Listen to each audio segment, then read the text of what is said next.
comme Daytona deviennent très vite des sites privilégiés pour cette espèce de rodéo automobile.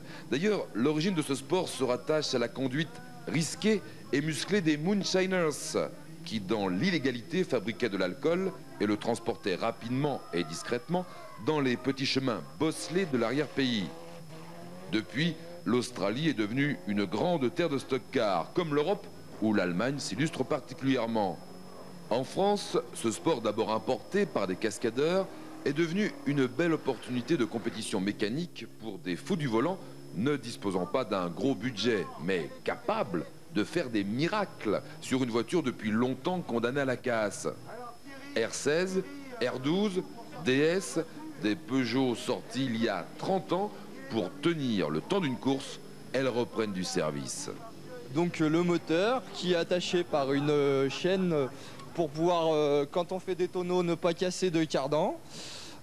Un protège radiateur, donc pour ne pas casser le radiateur et donc ne pas chauffer. Et disons qu'en sécurité, on a pas mal de choses. Donc on a la tôle qui est sur le côté de la voiture, côté conducteur. On a le harnais obligatoire. On a le réservoir et la batterie à l'intérieur et un arceau. Et autrement, c'est à peu près tout ce qu'il y a en sécurité pour le pilote. Et c'est un bon système, on se fait pas trop mal. Derrière le spectacle de tôle froissée, cabossée, pliée qu'offre le stock-car, les vrais accidents restent tout de même peu fréquents. L'incendie d'un véhicule représente certainement le plus grand danger pour le pilote. Pour l'éviter, le réservoir d'essence d'un maximum de 10 litres est inséré dans un bidon de fer apte à empêcher la diffusion du liquide dans l'habitacle en cas de tonneau. Dans ce sport aux apparences et seulement aux apparences agressives, certaines dames se lancent aussi dans l'action. Eh bien en fait, donc j'étais spectatrice lors d'une première course et puis ça m'a beaucoup plu et d'autant plus qu'il y avait une féminine qui courait dans cette course. Et j'ai dit, ben, tiens, les femmes peuvent courir dans ce genre de choses. Pourquoi pas, j'aimerais bien essayer. Et mon mari m'a dit, bof, tu vas pas te lancer là-dedans, c'est pas pour toi. Et finalement, j'ai pris ça plus comme un défi qu'autre chose. Et du coup, ben, j'ai pris ma licence de mécano la première année. Par force de choses, il a été obligé de me suivre. Donc du coup, ben, la deuxième année, licence de pilote. Et je me suis lancée là-dedans. Et j'avoue qu'aujourd'hui, j'adore ça. Alors Jacqueline, elle a ses moments à elle, où elle fait beaucoup d'erreurs, et d'autres moments où elle nous laisse sans voix, parce qu'elle nous fait voir qu'elle a beaucoup de talent. Dans ce sport abordable à partir de 16 ans avec une licence de mécanique visée par la Fédération française de sports mécaniques originaux, les pilotes après 2 saisons et 18 ans peuvent obtenir une licence de pilote dit confirmée, un CA différent du BA associé aux nouveaux venus sur les circuits. Oh, il n'y a pas de bon pilote en fait, c'est beaucoup de préparation, beaucoup de temps, d'investissement, parce que ça demande du temps, énormément de temps à préparer les voitures. Mais sinon, il n'y a pas de bon pilote en fait, c'est le feeling. Pendant la trêve hivernale, les as du volant, mais surtout de la mécanique, font de plusieurs tas de tôles systématiquement récupérées des voitures de course. Pour certains, la vitesse en compétition ne représente pas la priorité. L'objectif se concentre quant à eux sur le spectacle avec la réalisation de tonneaux sur lesquels ils sont notés. À la vitesse et au tonneau, il faut encore ajouter le finish. Le finish, c'est la dernière voiture qui reste sur la piste. Donc on doit toutes les voitures, on doit les mettre sur les côtés ou la dernière voiture qui retourne en fait. C'est qui passe en dernier. Le principal, c'est que le moteur tienne le coup, quoi. Et le reste, ça suit après. Derrière ce système de course où l'élimination des rivaux semble tout indiquer, les pilotes se plient tout de même à une grande solidarité, comme le dépannage, parfois noté sur certaines épreuves. Si un coup de pare-choc peut suffire pour relancer une voiture, il y a toujours un Saint-Bernard pour l'effectuer. Hors course, il n'est pas rare de voir des pilotes bénéficier de pièces offertes par d'autres concurrents. Le stock car, un véritable spectacle, bon esprit. Mécanicien, pilote, acteur associatif, Sylvain Pradine court comme sa famille pour le stock car.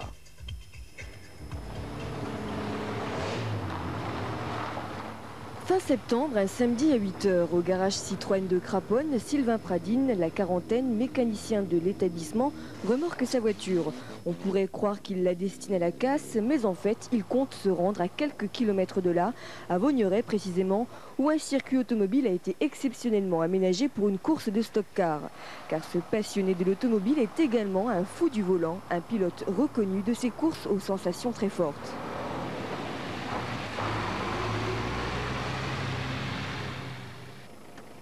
À peine arrivé sur le circuit, Sylvain est mis dans le bain de l'organisation de la course. Car en plus d'être mécanicien et pilote de stock car, il endosse également la casquette de président du Stock Car Club du Rhône. C'est une première pour le club de co-organiser cette course sur ce site en collaboration avec le comité des fêtes locales.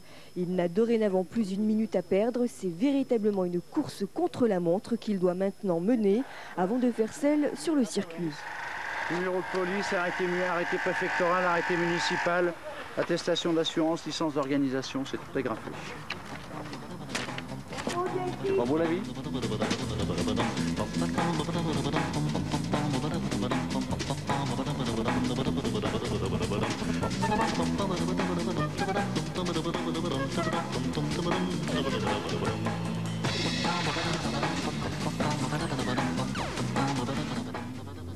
C'est en véritable homme orchestre que Sylvain amène à la baguette son régiment de petits soldats, tous portés volontaires.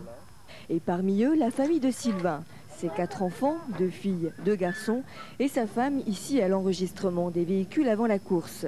Chez les Pradines, le stock car, c'est une histoire de famille qui se transmet de père en fils, mais également de père en fille. Plus tard, j'aimerais bien en faire, parce que j'ai pas encore l'âge. Il faut avoir 18 ans pour en faire et 16 pour être mécano. Attends, 30 secondes. Donc normalement, l'année prochaine, je prends ma licence de mécano pour pouvoir l'aider. Je suis tombé dedans quand j'étais petit. Mon papa fait partie des fondateurs du Stock Car Club du Rhône. Donc j'ai connu le Stock Car, je devais avoir 4 ans. Je suis monté dans la première fois dans une voiture de Stock Car, je devais avoir 5 ans et demi. J'ai fait le tour de la piste de l'attraction de mon papa avec mes 2 frères. C'est resté gravé dans ma mémoire.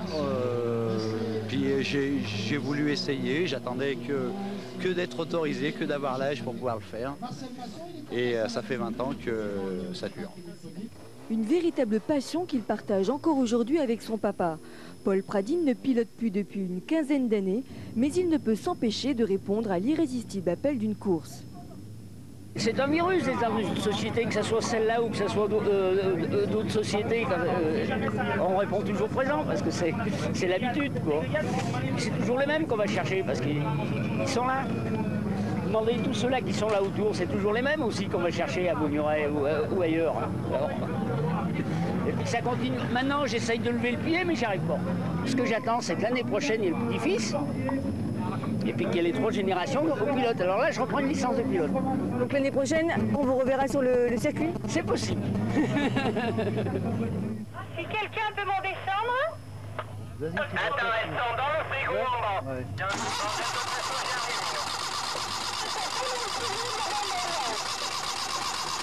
Arrête. Donne-moi la bonbonne. Petit ennui mécanique pour Sylvain. Sa Maruti le lâche juste avant le départ de la première manche du stock car. C'est avec son fils Thibaut qu'il tente de la réparer. Jeune lycéen de 17 ans, Thibaut joue également le rôle de mécanicien auprès de son papa pour une grande partie de son temps de loisir. Un dévouement que sait reconnaître son père, comme ce message inscrit sur l'une de ses voitures de course. Ça veut dire qu'au début de l'année, on était 3 mécaniciens. Et puis il y en a un qui est venu quelques fois, l'autre presque jamais. Et puis moi, j'étais là tous les samedis à l'été. Donc, vu que je suis interne à l'école, à Rouen, et le samedi, je me levais pour aller préparer les voitures. Finalement, la Maruti, définitivement bonne pour la casse, il ne reste au pilote lyonnais plus que 3 bolides pour assurer l'ensemble de la course. La première manche est annoncée, reste à mettre la tenue de combat. Pour Sylvain, ce sera une simple combinaison. Aucune protection, si ce n'est le casque obligatoire. Maintenant, il est enfin temps pour Sylvain d'aller froisser de la tôle.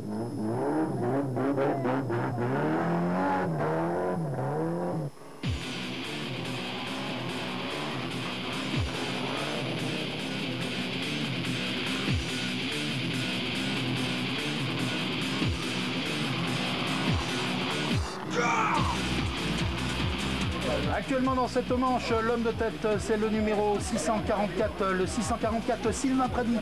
Sylvain Pradine en tête dans cette manche. Et oui, parce que Sylvain nous a tellement habitués à avoir des petits soucis mécaniques. Souvent, il fait un demi-tour, un quart de tour. Des fois, il reste scotché sur la ligne de départ. Sylvain en tête aujourd'hui, c'est quand même quelque chose de fabuleux, d'extraordinaire. Sylvain ne nous déçoit pas. Sylvain Pradine toujours en tête dans cette manche.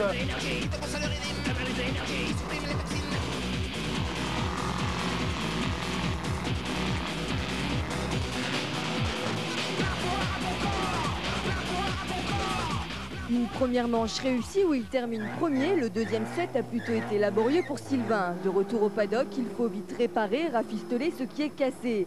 C'est à Thibaut d'entrer en scène et si Sylvain l'aide généralement, cette fois-ci, il l'abandonne à son sort, mais pour une bonne raison. Les deux concurrents du club de Diemos, donc celui qui m'a sorti et puis Stéphane Tafani, ils sont retournés me chercher pour qu'on continue à jouer. Ça, c'est sportif, c'est l'esprit stock car, c'est ça. Et là, je vais aller leur dire merci.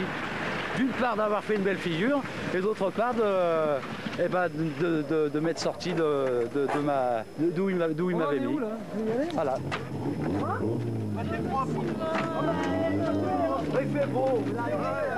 Bel exemple de solidarité sur le circuit, mais elle existe aussi en dehors, comme ici lorsque Sylvain prête sa DS à un pilote qui vient de casser son unique voiture. Sylvain reste avec 2 bolides pour terminer les 2 dernières manches et le finish s'il se classe parmi les 20 premiers. Pour cela, il compte bien sur sa BX qui ne lui a pas encore fait faux bond et qu'il affectionne donc tout particulièrement. Elle est aussi puissante que la CX GTI et puis elle doit lui rendre 200 kg de poids d'écart. Donc sur un petit circuit comme ça, la motricité est primante. J'avais opté pour celle-là.